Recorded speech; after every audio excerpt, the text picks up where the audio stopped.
क्या आपको पता है कि अगर आप शादीशुदा हैं तो कनाडा में पीआर मिलने के आपके जो चांसेस हैं वो कम हो सकते हैं?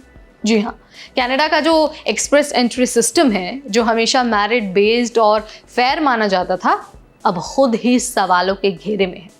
आज के इस वीडियो में हम उस लूप होल के बारे में बताने वाले हैं, उस लूप होल के बारे में डिस्कस करने वाले हैं जो सिंगल एप्लीकेंट्स को ज़्यादा फायदे दे रहा है और जो शादीशुदा एप्लीकेंट हैं उन सभी लोगों को नुकसान पहुंचा रहा है। साथ ही आपको ये भी बताएंगे कि लोग इसे कैसे लीगली इस्तेमाल कर रहे हैं और कहां से शुरू होता है पूरा का पूरा धोखा। तो चलिए फटाफट आपको सारे क्वेश्चंस का आंसर दे देते हैं बहुत आसान भाषा में। Hi everybody, I am Neha Upadhyay and you are watching NBT tech ed. Canada में स्किल्ड वर्कर्स के लिए एक्सप्रेस एंट्री सिस्टम है। इसमें कॉम्प्रिहेंसिव रैंकिंग सिस्टम यानी कि सीआरएस के जरिए पॉइंट्स दिए जाते हैं। एज, एजुकेशन, लैंग्वेज और वर्क एक्सपीरियंस और मैरिटल स्टेटस जैसे फैक्टर्स को ध्यान में रखा जाता है।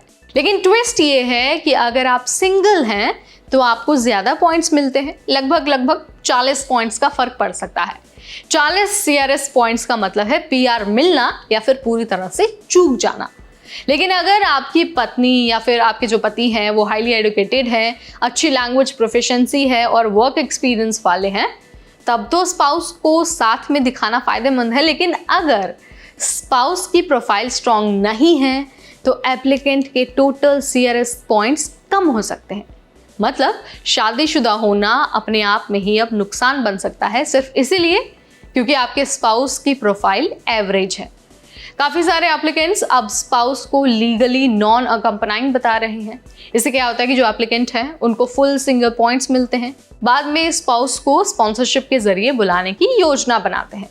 कैलगरी के इमिग्रेशन कंसल्टेंट मनदीप कहते हैं कि ये सिस्टम का गलत इस्तेमाल नहीं है, बल्कि ये एक कानूनी तरीका है जो नियमों में पहले से ही मौजूद है। लेकिन आईआरसीसी अब ऐसे केसेस को पकड़ रहा है। कई एप्लीकेंट्स को पीएफएल यानी कि प्रोसीड्यूरल फेयरनेस लेटर्स भेजे जा रहे हैं। एक केस में तो अधिकारी ने लिखा कि आपने स्पाउस को नॉन अकम्पनाइंग दिखाया, जबकि आप दोनों पहले से ही कनाडा में साथ रह रहे हैं।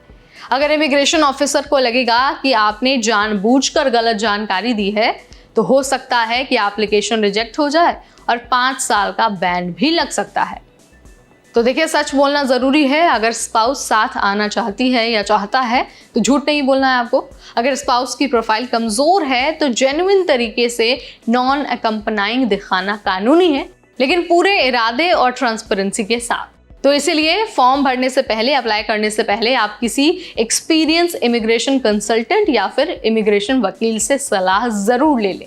कनाडा का जो इमिग्रेशन सिस्टम है वो अब पहले जितना सिंपल नहीं रहा है। सीआरएस स्कोर बढ़ते जा रहे हैं और इमिग्रेशन टारगेट घटते जा रहे हैं। ऐसे में हर पॉइंट, हर स्टेप बहुत मायने रखता है।